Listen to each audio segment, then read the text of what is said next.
Welcome to today's episode on the Dream Slips Network. I'm your host, Tony Hill, and joining us is the Instagram sensation, Ryan of Croton. Get ready to dive deep into Ryan's personal journey from his background to his current role as a prominent betting content influencer. He'll be sharing insights into his latest partnership and dropping some one on one gems that you don't want to miss. So, buckle up for this thrilling episode packed with exclusive stories and expert advice. You're tuned in to the Dream Slips Network, where sports betting meets entertainment.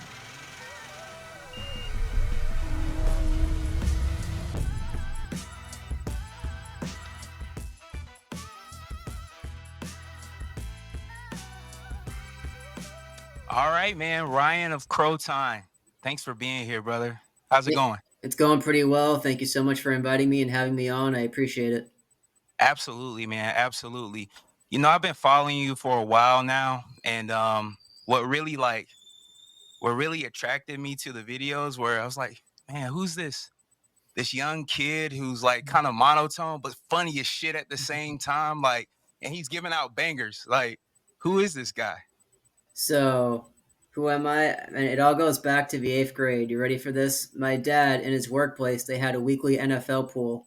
And for that whole year, the only people who won the pool, you had to pick all 16 teams, right? And the person who picked the most teams correctly would win a prize at the end of the week. The only people who won were me, my dad, my dad's coworker, and that coworker's 14-year-old son. So I won that, I believe, 4 weeks or 5 weeks, something like that. And then after that ended, there was some grumbling in that office, like, oh, you picked the plays for him. He's not doing this himself, right? There's collusion going on. What they didn't know is I would wake up every morning early to watch Sports Center back when it was more focused on, like, the X's and O's, stuff like that. Uh, Sunday mornings, Juan Jaworski would do the X's and O's show, and I had really good reads on the games. So where it really came to a head after the NFL pool ended, it would go into a college football pool. And I came in first place out of a ton of different offices. SMU pulled the upset. I rode the Pony Express to the win. And that was eighth grade. So, eighth grade, a 13-year-old wins a couple $100. And in the eighth grade, that's a lot of money. And right now, by the way, never let anybody tell you that's not a lot of money. I know I look around the space, people are spitting on like $100 tickets, $50 tickets. And that's one of the things I kind of sought out to change, bring some more realism to sports betting. The average person who's betting $40 a game, $50 a game, you don't want to look down on that. That's not money to sneeze at. But anyway, that's where it started. And ever since then, it really took off. In high school, kids would come up to me for fantasy advice. Yo, Ryan, who should I pick up here? Should I pick up this guy? I did fantasy football, fantasy hockey. I was always the guy to ask about the play of the day. And then that's the good part of gambling, right? When you're having fun with your friends, you're making some money, you're bouncing plays off each other. In college, this is where the perspective comes from. I saw the other side of gambling. I'm going to keep it 100% real. I wasn't in the best mental place at that time. I had a lot of frustrations going on in my life with college itself. Am I paying to hear this guy read off a PowerPoint he didn't even make himself? I had some stuff going on. I know, right? In my friend group, the whole thing it wasn't a good mixture. And so that's when I got into betting on an offshore sports book, Bovada.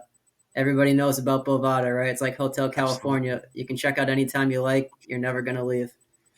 Absolutely. And so I would be sitting there. It got to a point where I'd be trying to make baseball models. I'd be looking over advanced stats, and that's, the good stuff, but some real degenerate stuff. I remember very distinctly my senior year, I'm sitting in class playing Bovada blackjack and betting on Greek handball.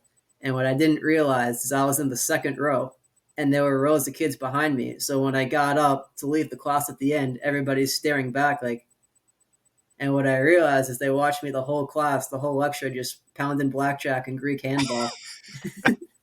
Did you roll a bankroll though? I did, actually. I did. And then I nearly had the IRS come after me because when you bet offshore like a degenerate, it's almost all in Bitcoin. And you have to explain, to Uncle Sam where'd you get all this Bitcoin. And I remember that was a big wake up call for me when I went to my dad and I was like, Dad, I need help with my taxes. And he was like, Oh, sure, son, I can help with that. And I'm like, No, I don't think you know, bro. I was in some shit. Luckily, we got it all sorted out. I did, everything's on the up and up. I paid my taxes, but yeah, that was a start, and that was really where I saw both sides of it. And then after the pandemic ended, actually, I should back up a little bit. During the pandemic, I was locked at home all alone. And I'm not ashamed to admit, if the pandemic didn't happen, your boy would have a much bigger bankroll than he does now. But it did. And so, unfortunately, when you're home alone, no socialization, gambling, betting on sports is kind of your outlook. I remember when all the sports shut down, there was actually one fantasy sport on DraftKings running. It was Chinese League of Legends. And I loved League of Legends at that time. I would play a ton. So I actually had an edge over the other players because, of course, nobody knows, the average person doesn't know what's going on there in esports. So I played that for a while. I would play Counter Strike during the at home lectures. Sorry, bet on Counter Strike on DraftKings. I wasn't playing the game itself during the lectures, as if, that's any better. But yeah, Right. so I saw all sides. I would play daily fantasy sports for cash. I was betting offshore. And that's where it went to after playing the fantasy in the eighth grade, all through high school. Now, with the legalization of sports betting, when it got legalized about a year ago, I'm in Massachusetts. I looked myself in the mirror. I was like, all right, you said you're this guy. You actually have to be who you are, right? No more screwing around, no more messing around, no more degeneracy. You have a page where you're giving out advice and people are following you. You have to practice what you preach, right? No bullshit, right? No, oh, I'm going to bet on this weird thing. And so I would always be very responsible before then, but after that, I put all the clamps down. I was like, this is it. We're not going to look at this as fun anymore. We're going to look at this as potentially an investment vehicle, something where I can make some money for myself on the side. And ever since then, it really took off. I'm here on the show now. If you told me a year ago when I started the page after my first video, I got like 20 followers, and I was like, damn, 20 people care what I have to say. That's awesome, bro. I never knew it would get to this point. I have just under 8,000 right now. I'm getting DMs from kids every day saying I help them. People are telling me funny stories. I've built a nice little community for myself. So yeah, that's a little bit long-winded, a little rambling, but that's the greatest hits collection of Ryan of Croton over the past decade. No, absolutely, man. And I'll tell you, when I first started following the page, I could immediately tell that you had a unique community. Like your followers are very engaged with the content, and you can tell that everyone really appreciates the information that you're giving out. And so I was like, I mean, this guy seems like he seems very consistent, and he's engaged with the followers, and he's responding, and he's giving out good information, and it's not just picks, but it's actually solid betting advice. So hats off to you, man. Keep doing your thing. I do have a Bovada story myself. So I got wrapped up in the sports betting also on Bovada. Um, my trial is that I suffered what most want to suffer, but learning later on, you probably don't want to suffer it, and that's the case of the wins very early on. I won a lot very early on. I won a lot of money, and I couldn't tell you how I won the money because I wouldn't be able to recall what my edge was. It was more so a shot in the dark, and I just so happened to be right.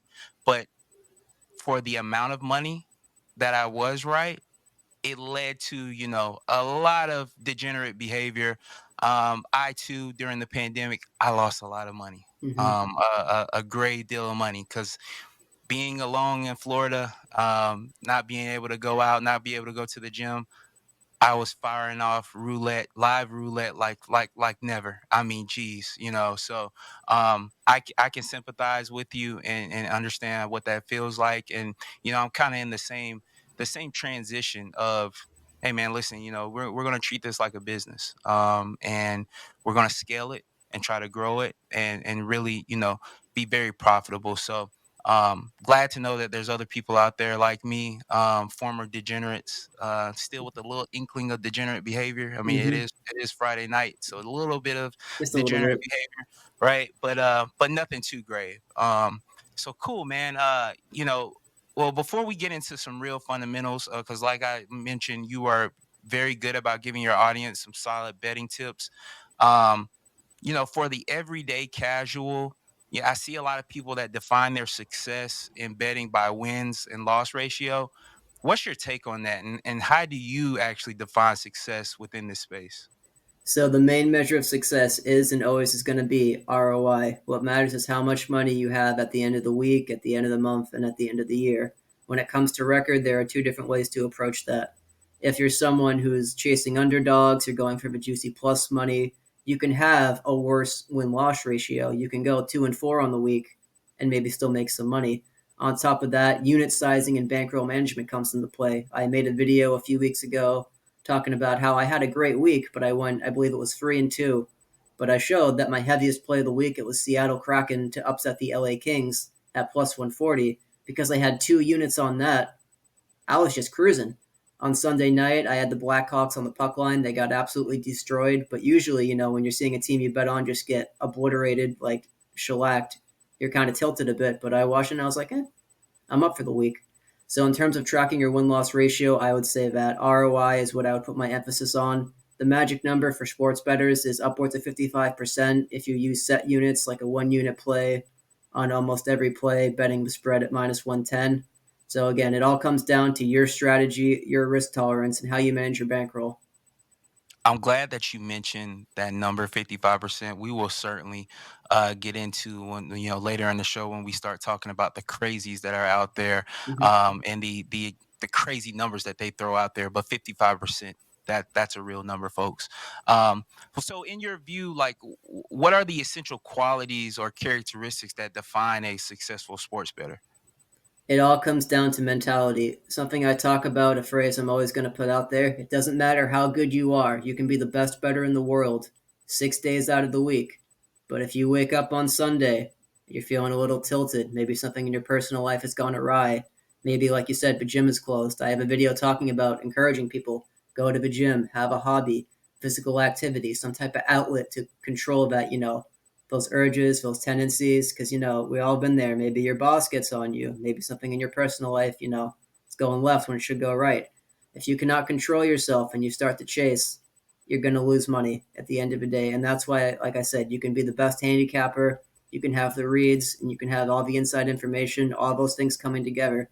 But it only takes one bad day to give it all back to the sports book. The bookies know that. They've seen it so many times in their lives, especially at the casinos themselves. Someone comes in, kids' college fund, the house, and that person could be a winner. Just to tell you a quick story, my dad actually told me this story. In our hometown, there was a guy back in the day before sports betting was legalized. He was a bookie. And when you're a bookie back in the day, before legalization, you had quite the clientele. And he was living the high life. He was living in the rich neighborhoods. He would fly out to play blackjack at the casinos in Biloxi and all that stuff. But eventually, he started losing. The bookmaking business can be up and down, and so he would take from that to pay off, his gambling debts at the casinos, and he eventually lost it all. He lost everything, right? Keeping up with the Joneses, putting all that fascination with material objects, it got him in the end. And that's why, like I said, I know that's a long answer. Mentality. You can be the best at handicapping, but can you manage your bankroll? Yeah, definitely. There's a needed level of discipline. Because the as we know, the losses are going to come. I mean, you're going to have those stints, and I mean, you can be on the greatest run ever, but the losses will come, and I mean, you need to be prepared for that, especially if this is something that you're doing on a daily basis, for sure. So, if I'm the if I'm watching this video and I know nothing about sports and I want to get into sports betting, in your opinion, what are some basic fundamentals that I should be aware of? So first off, you're going to want to know the differences between each type of bet, how they're graded, and how they win. There's the money line, the spread, and over under. There are numerous different options on top of that, player props, alt receiving yards, etc. But those three are the main types I would recommend you stick to. For a complete beginner, I would say just bet the money line. It takes all the guesswork out of it. One team wins, one team loses. On top of basic fundamental concepts, I talked about, bankroll management. And on top of that, I want you to be aware of the fact that the bookies are not your friend. This is the only service that wins by you losing money. It's very unique in that way. So you need to be aware of things like trap games, reverse line movement, and other things that the casual bettor falls prey to. For example, you ever seen a college team, college football, a ranked team on the road against an unranked team, and that unranked team is favored by like a point or two? You have a casual bettor, you're scrolling through like the app, you're going to see, oh my God, number 22 is underdogs against this unranked team. Of course, I'm going to bet that. And what happens? They don't give you those gifts without a string attached. That unranked team almost always wins.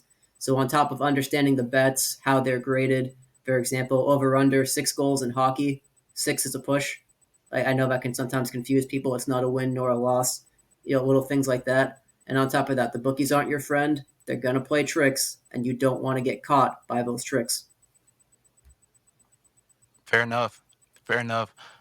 So do you really get caught up in the trends, like following trends? Like speaking of like over unders, like let's say last 5 games, over unders for games have been average. Let's say the means, I don't know, 6.5. Like, do you get into that? It's very dependent on the sport itself. In hockey, I'll give you an example. A team like the Winnipeg Jets, their games usually go under because stylistically, that's the type of hockey they play. They have a tight forechecking style. They have an excellent goaltender in Connor Hellebuck. So if you see them in a game at 6.5, you think, all right, if Winnipeg controls this game and they're a great team, they usually do. They usually have the possession. It's likely going to go under. So I would put more of an emphasis on the team's play style than the trend itself. Because something else with trends we've all seen on SportsCenter or ESPN on Saturday or Sunday, right?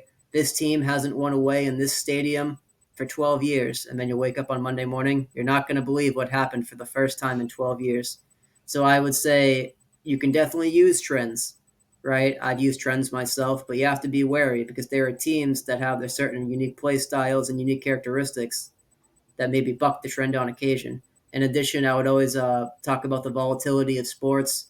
You're going to see wild things throughout the season, especially in baseball, hockey, and the NBA, the daily sports where there are upwards of 80 games. You're going to see great teams lose. You're going to see team games that should have gone over. Guy's going to hit the post. That home run's not going to make it out of the park, right? Wild stuff like that is going to happen. So while I do like trends, I would say handicapping the individual team itself is a bit more important. Okay.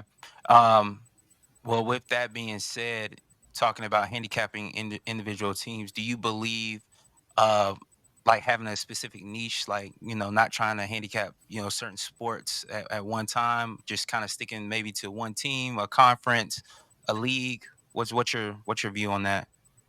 I would definitely recommend that for the average recreational bettor who's just looking to make some money on the side. You're coming home after a long day of work. Maybe you have school, you have other obligations, you have stuff going on.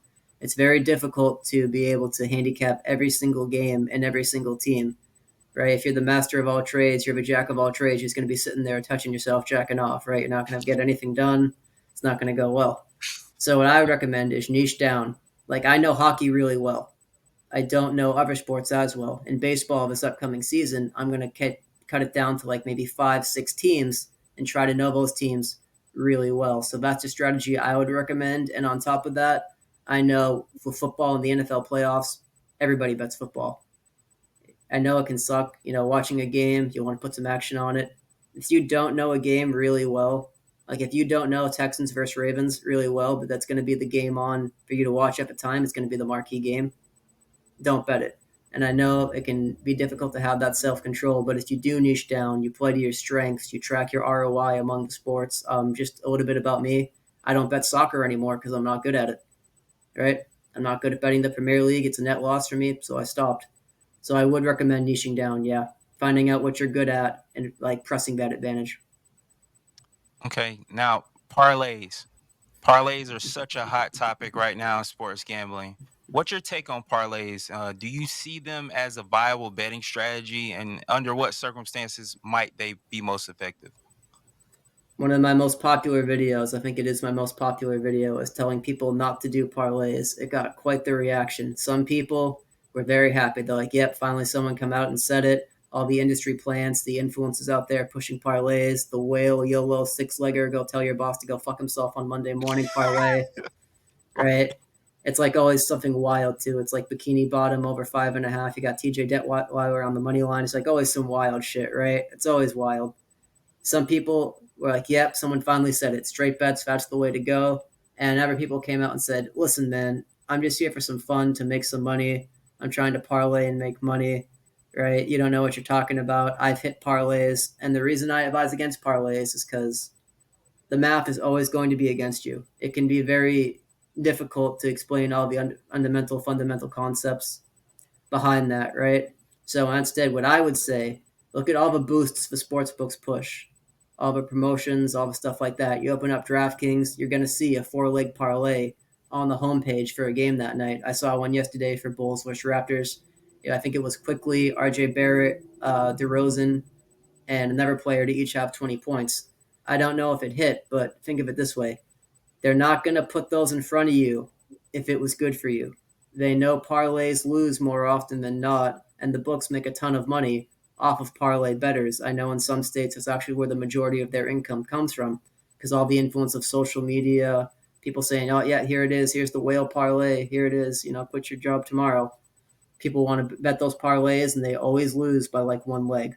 So I would strongly advise against them. I would stick to straight bets. The best bettors in the world, the people I look up to, Billy Walters, they all came to the same conclusion: straight bets, straight checks. Okay. Well, where's speaking of straight bets, where's the value in straight betting? I know you talked about money line earlier, getting started out, but how does one actually determine where the value is on a side to take on a straight bet? So when it comes to value, you're going to have to watch the market. Something I would recommend is look out for reverse line movement. You have to find out what the sharps are betting. To give you an example of that, it's not necessarily the money split, it's the information split. So some guy comes in, right? He's just an asshole. He's loud. He's throwing around thousands of dollars. He just wants attention. He puts 5 grand on the Texans this weekend. Sports books are going to smile. Sure, thanks, bud. We'll take that 5 grand. And they're not going to care. Another guy comes in. He's got a hoodie on, got a ball cap down like this. He's been banned from a few other sports books for winning too much. He's looking around, waits for the crowds to go by, and goes up the counter. I'd like 2 grand on the Ravens spread. Whoa, whoa, whoa. Why is that? That's going to be a very different trigger point. So it's information that moves the lines as Hmm. well as money. So always keep that in mind when looking for value, right? So if you're tracking the money splits, it's the people who bet on them on these games, in addition to who's betting all the money. As for identifying value, I would say first off, trust your gut. The betting market can be wrong. In the long run, the market does win, but on any given day, any given Sunday, especially during baseball season, because there are just so many games, you yourself can take a stance on a game. The money line can move 15, 20 cents against you, and you can win. A few weeks ago, I had the Vegas Golden Knights at home against the LA Kings. Vegas was minus 125, went down to minus 110. They won. A few weeks prior to that, I took a big L. I had the Lakers out of the in season tournament. I had them against the Mavericks. I wake up in the morning. I tipped the play at minus 125. I was feeling great. Goes to minus 190, 11 o'clock. I'm at work. I'm like, yep, that's it, boys. I got it. I come home around 3 o'clock. It's down to minus 145 from the minus 190. And I went, oh no. Now, if I was strictly chasing value, I would think, all right, well, I got them at minus 125. At one point, the market pinpointed them at minus 190. Could I justify dipping my toe back in at minus 145? No, because the market moved against you like that. So there are various different ways to read it. I know that's a bit of a long answer, but I would always say that trust your gut, handicap the team first, and then look at the market analytics. Now, if the market does vastly disagree with you, especially in a sport like football, that's when you have to run the other way. Michigan versus Washington. The market loved Michigan and it hated Washington, and that was it pretty much the entire day up until game day. The spread starts creeping in favor of Michigan, 4, 4.5, 5, 5.5, some places. And look what happened. And that's another big tip I would give you. If you're identifying value, the market for football, college football, and the NFL is going to be significantly larger. So when they're moving those lines, they're going to do it with excellent information, tons of money and liabilities at stake. When you're doing it in the daily sports, they're going to move the lines. But like I said, you can beat the market there if you have a stance. Okay. There's a often a debate on should you either bet early or should you bet late. I know sharps say, hey, get in early. That's your opportunity to, if the line is incorrect, that's your opportunity, that's your edge to take advantage of that. Um, then some will say, well, look for late line movement, kind of like to what you were attesting earlier. Look at late line movement in what direction it goes in, and that's also potentially an edge. Where do you stand on those two philosophies versus betting early and late? I would say it's sport dependent. In the NBA, I would say bet late because you're going to have guys getting ruled out before the game, right before the game on the injury report. Today, Trey Young, he was sick in the morning, game time decision. If you took the Hawks early, you got him at 6.5. Well, now they're 11.5 on the spread because Young is out. If you waited and you still like the Hawks even without Trey, you're going to get 11.5 points instead of 6.5 points. So that's 5 points of value you got by waiting. So that's always my main thing there when it comes to early versus late. You know that in the NBA, guys can get ruled out much later than guys in the other sports. On top of that, I would say it's very sport dependent. In the NFL, when they open the lines for next Sunday's game on Sunday, those lines can be a bit softer. You can generally get some good value there. And I myself like to bet early. That's going to be my stance. I like to take a strong stance early. If the market moves against me to the point where I'm really worried, I can cash out and I can take, maybe a $20 loss as opposed to an entire unit loss. So that's always where I'm going to stand on that. I'm an early better, and that's just my stance. Yeah. Yeah, because I do notice that you usually post your plays, and I mean you post your plays on your story, free content. You usually post them early on. So I was wondering, like, was that an intentional effort on your end to try to get as much closing line value as possible? So closing line value is a huge topic that I think doesn't get discussed enough in the betting space. CLV, where you get that magic number, is huge, right? In the spread, those half points, Billy Walters talked about this. I've seen plenty of other sharp guys talk about this. Getting 3.5 is wildly different than getting three. Getting 10.5 is wildly different from getting 10. I myself post my plays in the morning due to the fact that I have to balance kind of like the influencer thing and I have a 9 to 5 myself. I post them in the morning just so everybody has a chance to see them, to bet them if they like, so people on the West Coast can wake up and see them. Before I would post my plays and people would say, oh man, I didn't see this in time. So that's why I always try to get it in the morning. But yeah, CLV, closing line value, is absolutely gigantic. And the opposite is true as well. If the line moves against you, this happens in the UFC a good amount. It can move all the way in favor of a fighter. Maybe it's like an even, or maybe it's underdog favorite, and the line flips. If you get someone, they used to be a favorite, now they're the underdog. You take them there. That's incredible CLV. So yeah, I definitely think CLV is something that should be an emphasis on. Okay. Um, Based on your experience, how often should you cash out any winnings? And how do you leverage winnings to increase your unit size? When it comes to cash out, there's a philosophy out there that you should never take the sportsbook cash out options because they're always going to be leveraged against you. I can see that. Like I said before, the bookies aren't your friends.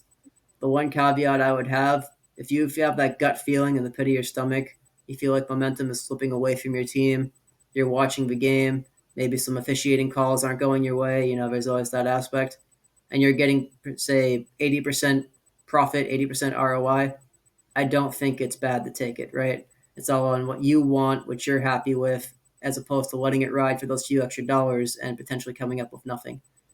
As for the second part, can you just run that through me for me again?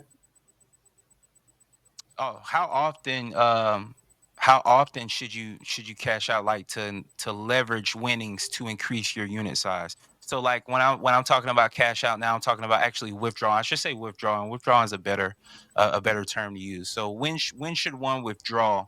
When do you know when to withdraw? And how do you, if you're winning, how do you leverage that to increase rolling over your bankroll to increase your unit size? What's your philosophy on that? So my philosophy on that is you have to know yourself, and if you're going to do something stupid, you have to look in the mirror and be like, "Am I going to do some degenerate bullshit if I have $1,000 in this account and I'm looking through and I'm seeing like a late game that I know nothing about, but I see like it's a spread I like, it's a number I like. Maybe I'm just feeling myself that day. I'm on cloud nine. Am I going to bet more than I can afford to lose? Am I going to put 300 of those dollars on this team?" So I recommend having withdrawal checkpoints for yourself, so you don't let that bankroll build up too much in there. Because there's always that psychology of it. There's that nice number in the top right hand corner, say $1,000. You like that. You feel good. It's a four-finger number. You're a big baller. You lose a little bit. It's $800. Well, I want that back at $1,000. I'm going to chase until I get that back, and then I'll cash out. But you don't. Then it goes down to six, then five, and then so on. So that's the method I use. Cashing out maybe every Sunday, every other Sunday. As for when to increase your unit size, that is up to the individual. Your outside income as well is going to play a big part in that. If you get like a raise at work, some people say, all right, now I can bet more. Others may say, well, maybe I shouldn't go, full degenerate here and use my work money to bet. You have to be tracking your results to know that you're actually good at this, right? You can't just have a hot week and think, all right, well, that was good that week, time to bet more next week. I would say if you can consistently build yourself up and hit at a 55% rate and make money over the span of 6 months, after those 6 months are up, then you increase your unit size. Now, I know 6 months, that's going to sound boring. And it is, right? There's going to be that voice in the back of your head. Why not 3 months? Why not 3 weeks? And I know, I get it. I've been there. I have that tendency in me. But you have to be conscious of the fact that controlling your bankroll and a long term approach is going to be the best road to success. So that's what I would do. If you're going to be more aggressive, I'm not going to judge you. I've been there. I get it. Fair enough. Now, when it comes to the actual research, so before you even place a bet, like, so how do you even get there? Some of the most successful sports bettors, they can't even name a starting lineup for a given matchup. In your opinion, how relevant is your knowledge of a particular sport versus understanding actual line movement?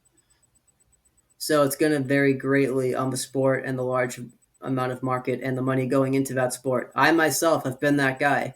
I've been that guy, and I've bet on. I remember last year I bet on Kentucky at home against Florida, just solely because Kentucky was a favored unranked home team and Florida was a ranked road dog. And I remember I told my dad about it. He was like, "Who do you like on Kentucky?" And I'm like, I don't know, man. I couldn't tell you. I bet solely based on the market. I have no clue who any of these guys are, but I know they're not going to give you that gift out of the kindness of their heart. For some sports like hockey, I do think you have to have a certain knowledge. MMA as well. It's not uncommon in MMA to see the money line move against a fighter, and they'll still win in spectacular fashion. But I will say the best guys in the world, the people who take thousands, tens of thousands of dollars out of these sports, are stone cold, and they just use math, edges, and things of that nature. And if they're whatever they're using comes back, I have a 5% edge here, a 10% edge here. All right, I bet it. I can know nothing about the sport. I'm solely betting the edge. Absolutely. So do you use statistical modeling to support like gaining an edge? So Billy Walters, who I look up to for a variety of reasons, one of the reasons why, just to go on a quick aside here, he grew up in the depths of poverty in a very rural area, and throughout his life, he was told, "Nope, you're not that guy. You're not successful. This isn't for you." And he pulled himself up to be a multimillionaire and extremely successful. And part of his gambling, his sports betting methodology, was to use computer modeling and things of that nature. I myself just accepted a sponsorship, a deal with a group right out of Boston called Rhythm AI and Modeling. And I know what you're thinking. All right, yeah, here it is. He talks like he's the good guy. He's telling you the bookies aren't his friend. But here's the influencer bullshit. Hey guys, I'm so excited to tell you about this thing I'm getting paid to tell you about, right? Um, I am very conscious of the fact that I have a responsibility with this platform, and I wouldn't put something in front of my audience if I didn't believe in it. All the best sports bettors in the world have some type of algorithm, whether now it's AI or machine learning or a mathematical model. So I do put an emphasis on that. I've bet without it, to be fully transparent with you all. I've bet without it. I've made money without it, doing it the old fashioned way, watching tape, reading some stats online, trying to get the feel for what the players are saying in interviews. But I've come to the conclusion that I do believe having some type of AI model on your side is going to give you an advantage, and that's why I put my name on it.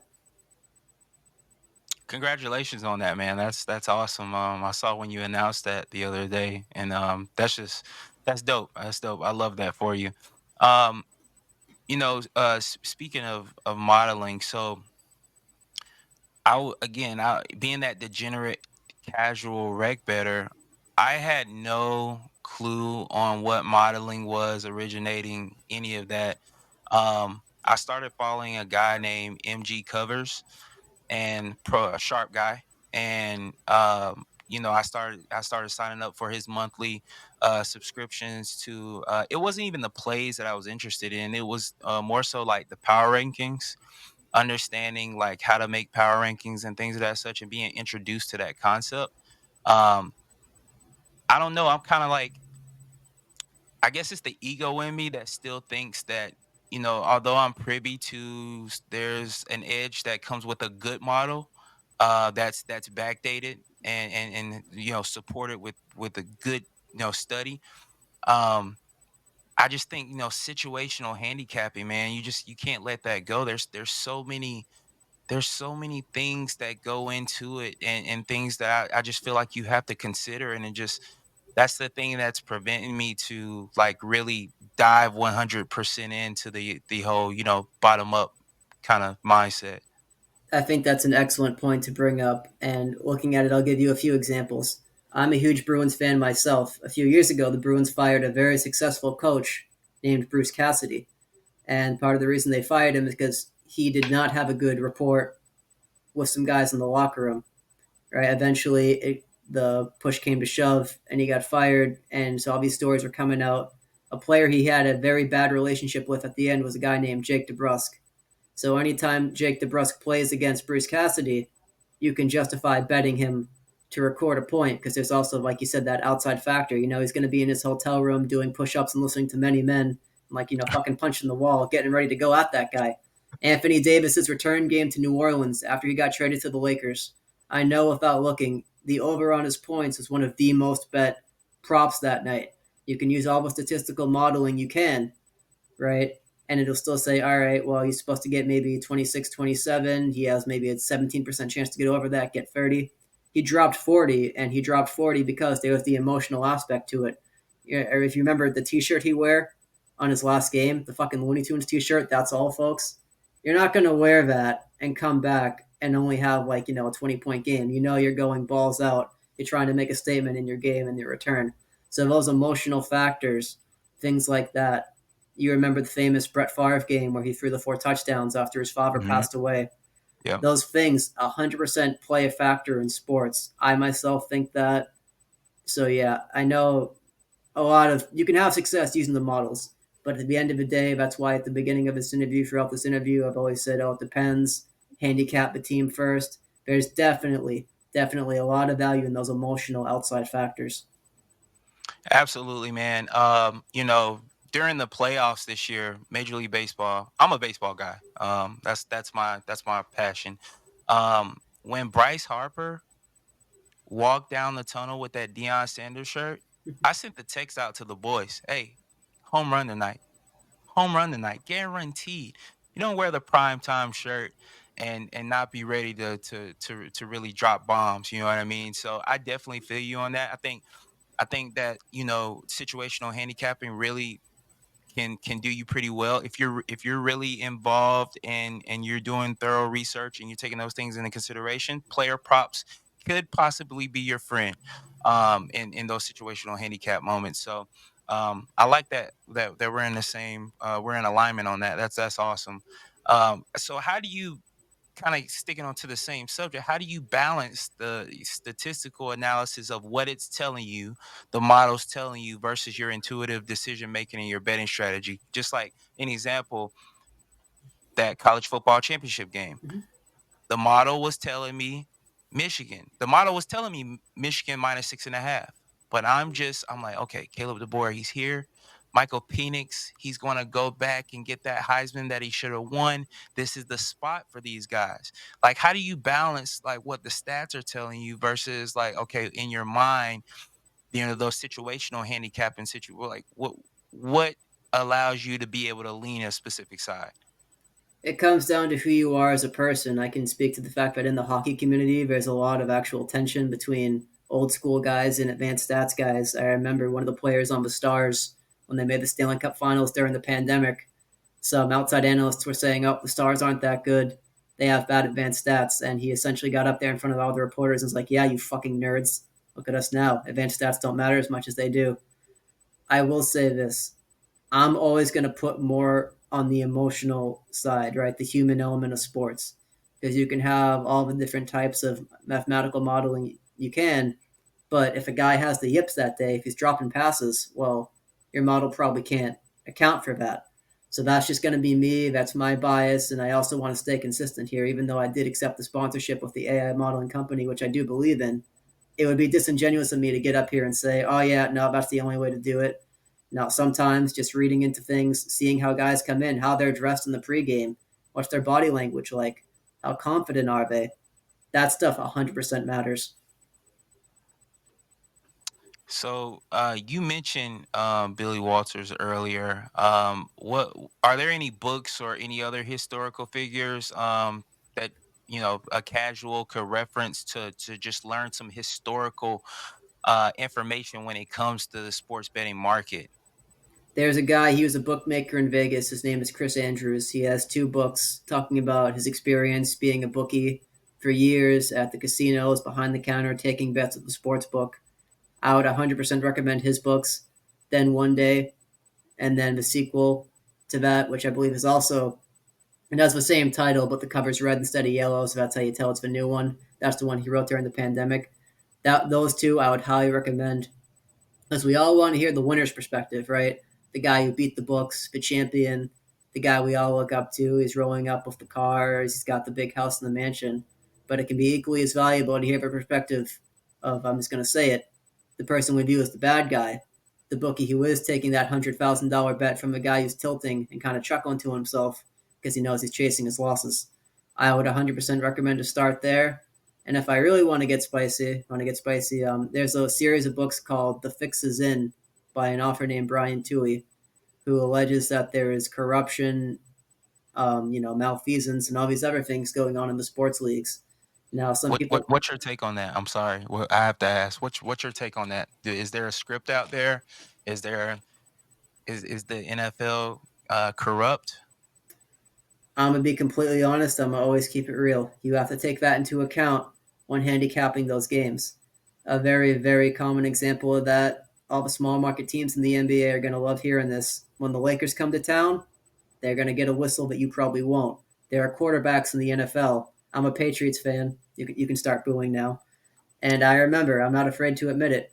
Tom Brady got calls, other guys did not get. You did not touch Tom Brady. The superstar whistle is a real thing, and you have to take that into account when handicapping these games. There are certain outcomes that make the leagues more money than other outcomes. Big market teams, marquee matchups. Now I know the first thing you're thinking, all right, buddy, if that was real, then why did the Nuggets play the Heat instead of the Celtics playing the Lakers in the NBA Finals last year? So I'm not going to go all the way and say every single thing you can bet on is rigged and scripted. But yeah, I really do believe reading those books, seeing the stuff inside of them, that you have to take that into account 100%. I mean, there's nothing like betting some good Russian hockey at 3 o'clock in the morning, knowing that Vladimir Putin's got his the game's already fixed, buddy. So my boys used to always tell me that because I'd be betting on Russian hockey at 3 o'clock in the morning. I But have a cool. story about that. I was online during one of those college classes when I was betting. A guy on Reddit's like, "Hey, I have a rigged South African tennis match. The first guy's going to go down 5 sets to nothing, and then he's going to come back and win to make the live odds really big." And I'm reading that. I'm like, "Am I going to bet on that? Oh, who the fuck am I kidding? Of course I'm going to bet on that." I watched it. Sure as shit, guy won, goes down 5 games to nil, and then the other guy comes roaring back to win. So yeah, you have to be on the lookout for that, especially in sports like esports. There have been rigging scandals in esports, guys throwing games, low tier tennis, stuff like that. Also, as an aside, never let someone on social media sell you the rigged game scam. Do you know the rigged game scam? No, tell me about it. So what they're gonna do is they're gonna message you and they say, "Hey, bro, what's up? I have inside information on a rigged game. Do you want it?" They're going to pick a game with an even money line, say Chiefs versus Bills, right? Very close game, not something where they're just going to give you a minus 500 favorite. And of course, the big favorite wins. Say 100 people message them back, say, like, oh, sure, what's the rigged game? 50 people are going to get the Chiefs, 50 people are going to get the Bills. Mm, Say the Chiefs win. The 50 people who got the Bills, fuck them, who cares? The 50 people who got the Chiefs are thinking, oh my God, it's a rigged game, right? They let their dopamine get to them if it works. And the guy's going to come back and, hey, listen, I have inside information on another rigged game, but you got to pay me this time. And they're just going to keep doing the split. 25 people of those 50 people will get one side, the other 25 will get the other, and they'll just whittle that down and keep upcharging until they run out of people to scam, and the cycle will repeat. On top of that, if you see the comments section of a tweet replies of any big betting influencer, occasionally you'll see some guy pop up saying 100% rigged matches guaranteed. and they'll post tickets on Bet365. It'll be like a 3-leg parlay of some real underground soccer league. Guys, don't fall for that. Don't fall for that. That's all fake. Fair enough, man. Wild stuff out there in the space of the gambling world, especially gambling Twitter. And speaking of social media, very hot topic here, man. With the uptick in legalized sports betting around the country, there has been an increase in betting content on social media. And as an influencer who's built a strong and trusted network like yourself, what's your opinion on the current social market that exists today? I don't think it's healthy, and I try not to attack anybody else. I've never made a video attacking another influencer. I don't really plan on it unless I really get dragged into the mud, right? I've never want to interfere with someone else chasing the bag, but you have to acknowledge that there's a lot of bullshit out there that preys on a lot of people, younger people as well, kids graduating high school, going into college, just learning how to bet, just coming of age. It is just wild the shit you see. YOLO Whale Megamax Parlay. We dropped 250 units on this 18 leg parlay. It won guaranteed. Our VIP clients have 6 wives. They drive all these cars. Don't you want to be like them? I can guarantee you the world. Just DM me with this special code or DM me this phrase and we'll get you into our VIP package. And that's it. They only need to, I know it seems weird, right? You could be the outside person watching this and thinking, who falls for that? But you only need like 5 people to fall for it Yep. to be profitable. So I don't think it's healthy. Yeah, with all the focus on parlays, chasing your losses, kind of laughing about the fact that you're a degenerate. Like, you ever seen the memes? Like 99% of gamblers quit before hitting a big one, keep gambling. I'm not trying to sound like, the wet blanket, like, oh, are you kids running at recess? But that's not good. That's not healthy. Thinking, fuck it, I've already lost $200 today. Might as Right. well lose 300. All right, that's not good. Right. Well, how do you view the platforms that operate and market their services as a business by selling picks? And should there be some basic criteria like to satisfy them to be able to do so? So when it comes to selling picks, there are people out there who are actually good enough to sell picks. They have happy clients. People buy picks off them and they make money. So I don't want to completely come on here and dump on the idea. Like I said, I never, ever want to mess with somebody else's bag. In addition, they may have access to tools you don't. The average person throughout the workday, they're taking the kids to practice, they're not going to be able to line shop, track money movement, splits. They're not going to pay for all those expensive pieces of software that allows them to track the lines. So I get it. I myself don't sell picks. I'm never going to sell picks. And I'm trying to be very careful here. Like, I don't want to come off as a fence sitter but I want to be self aware. There are people who sell picks and they win and their clients win, and that's great. But you have to be very careful. So, what I would say to take a strong conclusion, if you are going to buy picks off somebody, you want as many receipts as you can get. You want years of data. How does their system work? Do they track everything? Are they honest and transparent? Have they been involved in any controversies or things like that? So that's what I would say on that topic. Yeah, I mean, I don't knock it. There are people out there who are legit selling a legal service, and they're some of them are good. Some people out there on Twitter are I've seen it too. They're starting to pimp out women and have women post the pics and stuff like that. A hot girl, and she's talking about she's got the lock of the day, Mm-hmm. and I'm just like I don't know, just not my thing. I wouldn't feel comfortable or expect a ROI on something like that long term. And this game is a long term game, so how do you expect the industry to be impacted, within the next 5 years? Honestly, it's a little dark, but you know how watching the games, if you watch a game this day, everything is brought to you by a sports book. The intermission report's brought to you by FanDuel. Hmm. This in-game thing is brought to you by DraftKings. All the ads are going to be for gambling. Guys, that's only going to go up as more and more sports legalize. California hasn't legalized yet, and that's kind of the box and look at the tip. As soon as the bookies get access to that absolutely gigantic market, things are going to take an even bigger leap forward. You're going to see gambling everywhere. It's already normalized. Like during the NHL on TNT, they'll show the spread, the live money line, the money lines on every games, and talking to some older people, that is just wild. Back when the only way to bet was, with a shady ass bookie in a Walmart parking lot at 5 a.m. in the morning, looking around like, trying to get $100 down. To the point where we are now, I think it's going to get bigger and bigger and bigger. And to be objective, as the guy who has a gambling page, who gives out picks, right? I don't know if all that exponential growth is healthy. I think there's going to be a point where it's just going to get so big eventually. There's going to be something has to give, whether that be outside regulations, more consumer protections for gamblers. That's something I would like to see. Right. Some type of Absolutely. change. I do think the bubble's gonna pop, so to speak, and then we're gonna see some type of change or shift in attitude on the average person. Yeah, I mean, I think that you're going to see a gigantic trade market, just like you do regular stock exchange, where you can work with a hedge fund and all that good stuff. I mean, I just see it happening. There's already companies out there that's trying to kind of emulate that model itself with investing, and then they make picks for you and you can get a daily return. So it's definitely going to come down the pipeline. Uh, well, right now, man, like you said earlier, you have just under 8,000 followers on Instagram. As the number continues to grow, do you have any visions or of expanding your content to any other platforms or securing any other partnerships to extend your outreach? I'm very, very, very wary of taking on an excessive amount of partnerships. I turned down many partnerships before the one I have. I turned down paid groups. I turned down a partnership with a new DFS app.